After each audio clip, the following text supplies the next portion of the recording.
मराठा आंदोलक टँकर्सच्या पाण्यात आंघोळ करतात। प्रशासनानं कोणतीही सोय केली नसल्याची आंदोलकांची तक्रार आहे।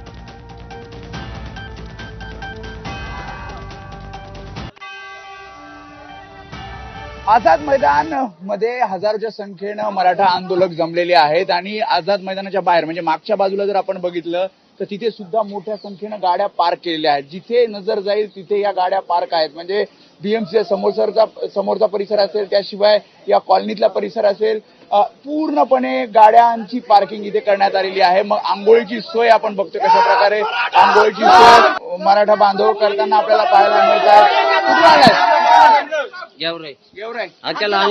मुक्काम कुठे होता? Railway station. रोज अशीच आंघोळ?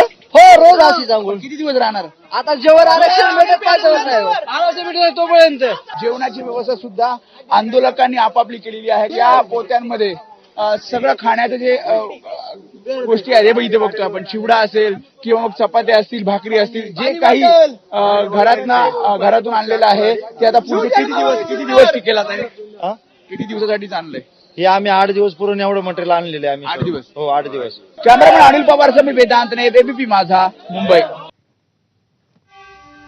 तर मराठा आरक्षणाच्या मागणीसाठी मुंबईतल्या आझाद मैदानात मनोज जरांगेंचं उपोषण सुरू आहे। त्यांना पाठिंबा देण्यासाठी मराठा आंदोलक पोहोचतायत। आंदोलक देखील ट्रेनमधून प्रवास करून आझाद मैदानात पोहोचतायत। लोकल ट्रेनमधून प्रवास करणाऱ्या सर्वसामान्य नागरिकांशी आमच्या प्रतिनिधींनी संवाद साधला।